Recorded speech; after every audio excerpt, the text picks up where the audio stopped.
BFM Business, midi, l'heure H. L'invité avec Edwige Chevrillon. Notre invité Patrick Martin, président délégué du MEDEF. Merci d'être avec nous, Patrick Martin. Surtout que vous auriez pu être avec Emmanuel Macron sur le site de Massy-l'Étoile près de Lyon, le site de Sanofi, où est le président de la République. Marcy, parce que vous êtes juste à côté, en l'occurrence, votre entreprise est de là-bas. On va parler avec vous d'indépendance, de souveraineté. Ça, c'est dans les médicaments, mais souveraineté économique. Le discours du président dimanche soir, j'imagine, vous a quand même rassuré sur le fait qu'il fallait il y avait une urgence économique. Est-ce que vous avez été convaincu par cette urgence économique? Est-ce que ça reprend le boulot là? L'activité, est-ce que ça reprend? Non, d'abord on l'appelait de nos voeux, parce qu'il y a un effet mécanique qu'on a mesuré au fil des semaines. Chaque fois qu'un secteur se réouvre, il y a un effet accélérateur sur la reprise de la croissance. Donc on était très impatients. Effectivement, de ce point de vue, le président de la République a répondu à nos attentes.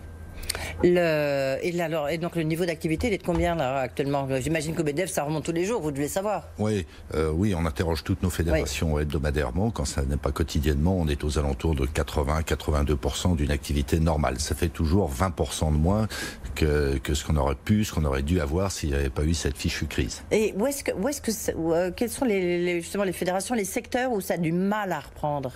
Alors il y a des secteurs très importants liés à la filière tourisme, au sens large, qui pour certains ne redémarrent que depuis quelques jours, et puis pour d'autres n'ont pas encore ouvert. Je pense par exemple au secteur de l'événementiel, compte tenu de la jauge qui a été fixée sur les effectifs qu'on peut accueillir. Les salons par exemple n'ont pas rouvert. Les frontières se rouvrent progressivement, les touristes étrangers ne sont pas là. Donc il y a encore beaucoup de mal, si je puis dire, dans certains secteurs. Et les autres secteurs, l'industrie Alors la consommation revient progressivement, de manière un peu erratique d'ailleurs, c'est assez surprenant. Par exemple dans les concessions automobiles, il y a eu une réouverture absolument fracassante, avec probablement un effet rattrapage dans les commandes. Puis oui, assez incroyable. Il faut le souligner, parce que là on est dans la courbe en V directe. V ou W, enfin on espère bien que ça sera une courbe en V. Dans le commerce non alimentaire, idem, il y a eu quelques premiers jours qui ont été très bons, puis ça s'est un peu tassé. Donc nous on est très prudents quant à nos prévisions. Notre job finalement, c'est d'encourager tout ce qui peut accélérer la croissance. Oui. Alors, je voudrais revenir sur cette visite du président, même si vous n'êtes pas spécialisé dans les vaccins, Patrick Martin, mais ce qu'il veut prôner, en fait, c'est de dire il faut produire en France, il faut relocaliser en France la recherche, mais pas seulement des sites. Donc Sanofi a répondu en disant on va investir 600 millions, donc c'est quand même une somme importante. Pour vous, c'est un petit signal qui est donné là C'est un gros signal, mais il était temps. Si vous voulez, l'industrie pharmaceutique française était la première d'Europe il y a quelques années, elle n'est plus que la 4e. Derrière tout ça, c'est vrai de la pharmacie, c'est vrai de la plupart des secteurs, il y a eu une perte de compétitivité, et derrière il y a la pression des consommateurs, y compris des consommateurs publics, l'État, si on parle du prix du médicament. Absolument, oui. Et donc donc il faut réunir les conditions de la compétitivité. Je pense qu'on a d'excellents fondamentaux. Par exemple, le crédit d'impôt recherche, qui est une très bonne chose. On a une bonne qualité d'enseignement, etc., etc. Mais on a des pesanteurs en matière de réglementation, on a des pesanteurs en termes de charges qui font qu'un certain nombre d'entreprises, bon gré mal gré, ont délocalisé des productions. Oui. Est-ce que alors, justement, moi je m'appuie toujours sur les déclarations du président de la République. J'imagine là vraiment, c'est un discours qui aurait pu être tenu par vous, enfin par le MEDEF, lorsqu'il dit la priorité économique, l'indépendance, la souveraineté. Il a même parlé d'un vrai pacte productif. Il a même prononcé ce qui, pour les Français, il y a beaucoup de gens qui connaissent pas ça, les impôts de production. Vous évidemment, et nous aussi, on connaît le poids de ces impôts de production qui, je crois, c'est à peu près plus de 70 milliards en plus pour les Français. Donc là, pour relocaliser en France, il vous faut quoi? Une volonté politique, vous l'avez visiblement, non? Oui. Il faut d'abord que les collectivités locales et l'État s'accordent entre eux, parce qu'il y a des chicaillages, je dirais, en matière de fiscalité. Il faut qu'il y ait un consensus sur le nécessaire abaissement du point mort des entreprises, notamment à travers ces impôts de production qui, je le rappelle, frappent le chiffre d'affaires, frappent la masse salariale, alors même que les entreprises concernées peuvent être en perte. Donc il faut remettre à plat cette fiscalité. On demande ça depuis des années. Ça avait été initié, je dirais, par Bruno Le Maire, qui à plusieurs reprises s'était exprimé.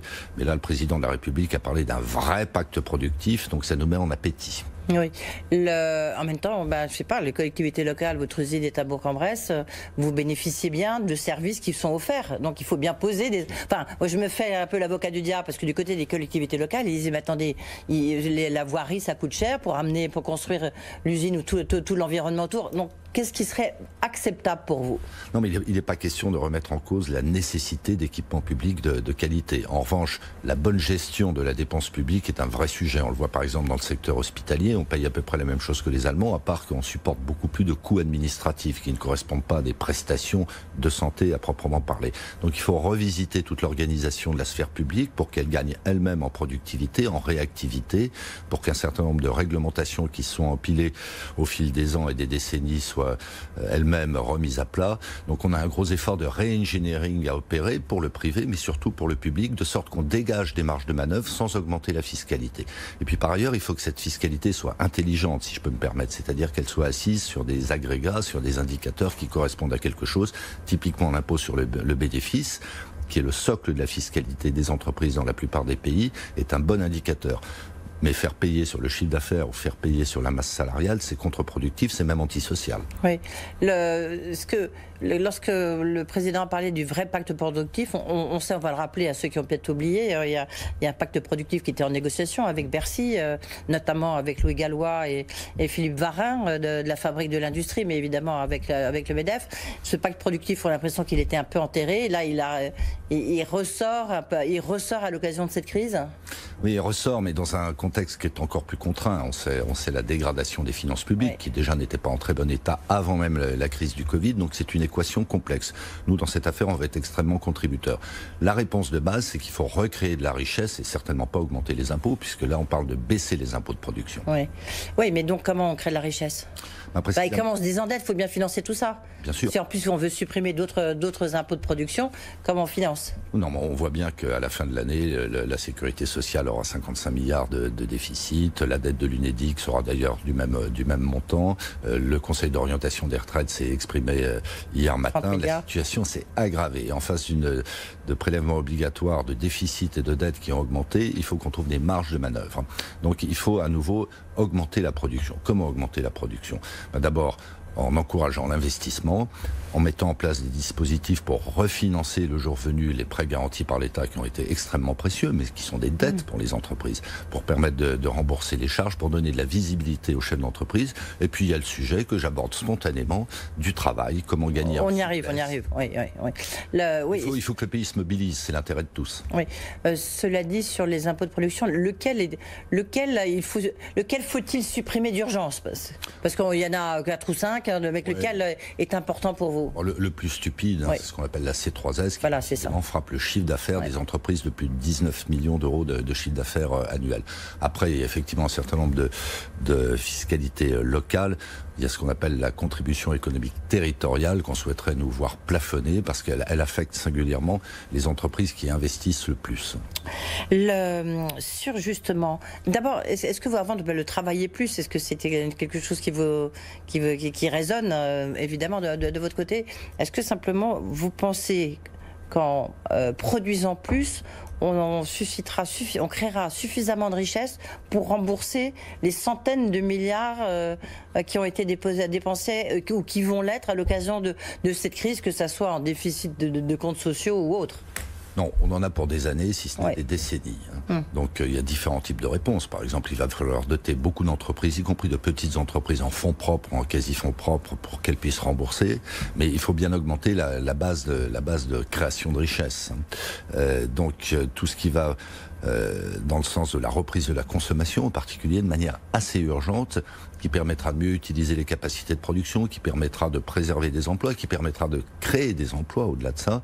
Tout ce qui peut aider à l'aménagement du temps de travail, tout ça créera de la richesse. Est-ce que vous pensez que ça aussi est un peu, des entreprises qui étaient très fragiles, qui devaient mettre un peu la clé sous la porte, du coup ça a accéléré, mais du coup quelque part ça, j'aime pas cette expression, mais je vais quand même l'utiliser, donc je mets vraiment des guillemets, assainit la situation économique des entreprises? Oui, alors il ne faut pas effectivement qu'on entretienne ce qu'on appelle dorénavant des entreprises zombies, c'est-à-dire des entreprises qui, indépendamment de la crise du Covid, étaient en difficulté et auraient disparu. C'est un exercice compliqué. Par exemple, il y a un sujet extrêmement important qui ne parle pas au grand public bien souvent, mais qui parle beaucoup aux chefs d'entreprise, qui est celui du crédit interentreprise, de l'assurance crédit. Il n'est pas question de soutenir toutes les entreprises contre vents et marées, parce qu'en plus ça crée des distorsions de concurrence. Celles qui sont bien gérées, qui se développent, se font tirer dans les pattes en quelque sorte par d'autres qui seraient maintenues en survie artificielle. Donc il faut être un peu darwinien dans ce phénomène, mais il faut quand même bien tenir compte des circonstances très violentes, tout à fait exceptionnelles que l'on traverse. Oui. Vous attendiez à de très nombreuses faillites ou pas au MEDEF? Oui, on s'attend à de nombreuses faillites, alors vous dire combien, mais il y aura plusieurs dizaines de milliers de faillites. Ce qu'il faut, c'est qu'on n'altère pas fondamentalement les capacités économiques de notre pays. Alors, je pense que les dispositifs qui ont été mis en place, si on ne les retire pas trop vite, je pense en particulier à l'activité partielle, sont de nature quand même à sauver beaucoup d'entreprises jusqu'au moment où la consommation aura redémarré. Alors justement, vous parlez des entreprises zombies, j'ai envie de vous parler, Patrick Martin, des travailleurs zombies, parce qu'il y a toute une... c'est une polémique entre vous et le ministère du Travail sur les chiffres du chômage partiel, en disant, mais les chiffres qui sont donnés, que c'était 12, c'est ici même, la ministre les a donnés, que c'était 12, 10, 8, encore. Vous dites non, en fait, c'est pas le chiffre exact, il y en a beaucoup moins, parce que ça, c'est des demandes. En plus, c'est parfois une journée, et puis parfois, c'est beaucoup plus long. Quels sont vos chiffres, Patrick Martin? D'abord, le vrai enjeu, c'est pas la polémique, c'est pas un débat d'experts. Non, mais c'est intéressant. Savoir combien ça va coûter à l'État, puisque dans le cadre du projet de loi de finances rectificative numéro 3 qui vient d'être présenté, il y a encore 5 milliards qui ont été budgétés pour indemniser l'activité partielle. Ce qui est important là-dedans, c'est la réalité de ce qui est consommé. Donc les chiffres qu'a donné Madame Pénicaud sont vrais, mais c'était, vous l'avez signalé, les demandes conservatoires, je dirais, et en amont des entreprises. Après, elles ont plus ou moins tiré leurs droits sur l'activité partielle. Nous, on pense qu'en pic, on a été plutôt aux alentours de 6 ou 7 millions de salariés en activité partielle équivalente en plein, ce qui est malgré tout énorme, mais c'est pas 12 à 13 millions. Ah oui, d'accord, donc c'est beaucoup, beaucoup moins. Et aujourd'hui, vous pensez qu'on est à combien? On pense qu'on est aux alentours de 4 à 5 millions. Oui, d'accord, donc on n'est pas du tout, enfin on est quand même quasiment, enfin pas 2 fois moins, mais enfin on est... Tant mieux d'une certaine manière. Donc les 5 milliards pour vous sont surestimés? Espérons-le. Espérons-le. D'une manière générale, et ça n'a pas été le cas dans l'histoire, les chiffres qui sont présentés par le ministère des Finances sont probablement pessimistes. Si on a une bonne surprise le jour venu, peut-être qu'il en tirera un bénéfice politique, le gouvernement, mais en tout cas, le pays s'en portera mieux. D'accord, donc est-ce que les moins 11%, vous aussi de baisse du PIB, vous pensez que c'est excessif? Écoutez, c'est la prévision la plus pessimiste au regard de ce que on regarde celle de l'OCDE, c'est un tout petit peu mieux, mais enfin guère mieux. On va regarder celle de la Banque de France. Oui, enfin 0,7 points de PIB, ça fait quand même beaucoup d'argent. Donc nous, on pense que ça sera un peu moins. Mais finalement, charité bien ordonnée, commençant par soi-même, c'est aux entreprises elles-mêmes de se prendre en main pour que ça ne soit pas vrai, ces 11% de récession. Alors il y a une autre polémique qui a été lancée un peu par Gérald Darmanin chez nos confrères de BFM TV qui disait on va revoir sans doute à partir du 1er juillet les conditions d'octroi et d'indemnisation du chômage partiel. Hier soir, le ministère du Travail, Muriel Pénicaud, on est peut-être en plein remaniement, il y a peut-être aussi des incidences politiques, je ne sais pas, mais a dit non, pas du tout. Vous, au MEDEF, qu'est-ce que vous demandez et qu'est-ce que vous savez d'abord? Alors, ce que l'on demande, je l'ai évoqué tout à l'heure, c'est que ces dispositifs précieux ne soient pas retirés précipitamment. Oui, mais il n'est pas question de les retirer, il est question de les retirer un petit peu. De les amodier, en clair, d'augmenter le reste à charge pour les entreprises, qui est d'ores et déjà de 15%. On n'a pas de visibilité sur ce que sera l'activité à la rentrée. Donc nous, on avait demandé que rien ne se fasse au-delà de ce qui était fait au 1er juin, avant fin septembre. A priori, c'est ce qui va être retenu par le gouvernement, et c'est bien. Après, on travaille sur des dispositifs complémentaires, notamment pour l'activité partielle de longue durée. Il faut qu'on soit très mobile, très agile et très adaptable dans cette situation très incertaine. Oui, mais en même temps, c'est un peu contradictoire parce qu'on voit bien qu'il y a des Français, en tous les cas, c'est ce qui remonte de certains chefs d'entreprise, ici même, qui disent, mais nous, on a des salariés qu'on a du mal à faire revenir. Mais après, il y a ceux qui préfèrent rester en télétravail, on va en dire un mot tout de suite. Non, mais même le chômage partiel, il y en a qui pourraient reprendre leur activité et qui ne le reprennent pas. Oui, alors encore faut-il que juridiquement ils puissent ne pas la reprendre parce qu'ils ne peuvent plus faire état d'un droit de retrait. Non, mais dans le BTP par exemple, oui, il y a un droit. Oui, enfin dans le BTP, massivement les salariés ont repris. La vraie difficulté dans le BTP, elle n'est pas tellement celle-là, elle est que les protocoles sanitaires contraignent les entreprises, et les chefs d'entreprise sont tout à fait d'accord, à limiter la présence des salariés sur les chantiers. Donc on parle de sujets un petit peu différents. Alors qu'ensuite, une petite minorité de salariés, consciemment ou inconsciemment, se soit installé ou soit, comme disait Geoffroy Roux de Bézieux, sous morphine de l'activité partielle, c'est peut-être vrai. Mais je pense que majoritairement, les salariés sont conscients de la gravité de la situation et puis même pour des questions de vie sociale, souhaitent revenir au travail. Oui, mais il y a une forme de traumatisme quand même. On a tous connu un traumatisme. Ouais. Le télétravail ne doit pas devenir la norme. Dixit toujours Geoffroy Roux de Bézieux. J'imagine que vous partagez ce sentiment. D'abord, dans votre entreprise, le télétravail, ça a fonctionné ? Ça a très bien fonctionné parce que sans avoir imaginé la crise du Covid, on s'était équipé pour que, en termes de réseau, en termes de matériel, pour que nos salariés puissent massivement être en télétravail. Donc on a eu à peu près un tiers des 2600 salariés qui ont été du jour au lendemain mis en télétravail. Alors moi, mon point de vue de chef d'entreprise, mais il est largement partagé par les adhérents du MEDEF, c'est que c'était la bonne réponse à cette circonstance exceptionnelle, mais qu'il ne faut pas s'installer, par principe dans le télétravail, parce que ça pose beaucoup de problèmes, des problèmes de productivité, des problèmes de lien social au sein de l'entreprise, des problèmes de cohésion, des problèmes d'intégration. Un salarié qui arrive dans une entreprise et qu'on place en télétravail, il aura du mal à savoir ce qu'est l'entreprise. Oui. Alors maintenant, il y a le grand point là. Il faut travailler plus. Qu'est-ce que ça veut dire travailler plus ? Est-ce qu'on s'assoit sur les 35 heures Qu'est-ce qu'on fait ? Non, alors, ça a été dit notamment par Bruno Le Maire. Il faut déjà que tous les gens qui ne peuvent pas travailler aujourd'hui parce qu'il n'y a pas d'activité puissent revenir au travail parce qu'il y aura de l'activité. Ça renvoie à ce que j'ai dit tout à l'heure sur la demande. Après, il faut qu'on travaille probablement différemment d'un secteur d'activité à l'autre, d'une entreprise à l'autre. Il y a des situations extrêmement disparates. Et donc, notamment, mais pas exclusivement dans le cadre d'accords de performance collective, la loi permet un certain nombre d'accommodements pour s'adapter à la demande, pour s'adapter au niveau d'activité. Mais la règle d'or dans toutes ces affaires-là, c'est que ce soit étroitement concerté avec les organisations syndicales. Il n'est d'ailleurs pas possible de le faire sans les organisations syndicales. Il y a 5500 accords qui ont été passés pendant la période de confinement avec les syndicats. C'est vous dire si la vie sociale et le dialogue entre les partenaires sociaux a été plus que jamais riche. Oui, mais il y a quand même un petit souci qui est les accords, c'est très bien, mais il y a ces fameux accords de performance collective avec à la clé la baisse de salaire, par exemple, renégociation sur les RTT, sur les vacances. Vous avez fait ça chez vous ou pas, Non. Patrick Martin ? Jusque-là, je n'ai pas eu besoin de le faire. Oui. Mais ça peut arriver. C'est un peu du chantage à l'emploi, vous faites, non ? Écoutez, c'est une alternative quand même positive à des PSE, des licenciements secs. Oui, c'est une forme de chantage à l'emploi, non ? Et puis, au cas par cas, ces accords de performance collective prévoient des retours à meilleure fortune, c'est-à-dire un rattrapage le jour venu des sacrifices que les salariés ont dû consentir pour faire face à une situation exceptionnelle. Bon, prenons un cas d'école, celui de Richebourg Aéronautics. Oui, qu'on vient de connaître là, justement. Ça a été signé par le syndicat majoritaire FO. Quand on décrypte, je dirais, cet accord de performance collective, il est assez équilibré au regard d'une situation qui est absolument catastrophique, puisque vous le savez très bien, dans l'aéronautique, il y a un effondrement de la demande. Donc là, l'alternative, elle est simple, c'est soit des licenciements secs au risque de perdre, avec la certitude de perdre des compétences rares, ou ce dispositif qui est un pis-aller, mais qui en définitive répond quand même à l'essentiel des attentes, y compris, me semble-t-il, des salariés, puisqu'ils ont signé l'accord. Oui. Patrick Martin, il a quand même. Est-ce que là, vous avez beaucoup de remontées de négociations sur des baisses de salaire au sein du MEDEF ? Non, absolument pas. Oui. Absolument pas. Et d'ailleurs, on s'est ému de la pratique de Ryanair, très autoritaire, très unilatérale, qui n'est pas du tout dans la culture sociale française et qui ne correspond pas du tout aux valeurs du MEDEF. Oui. Donc on travaille plus, mais comment ? On travaille, je le disais, différemment déjà. Dans une entreprise, vous avez...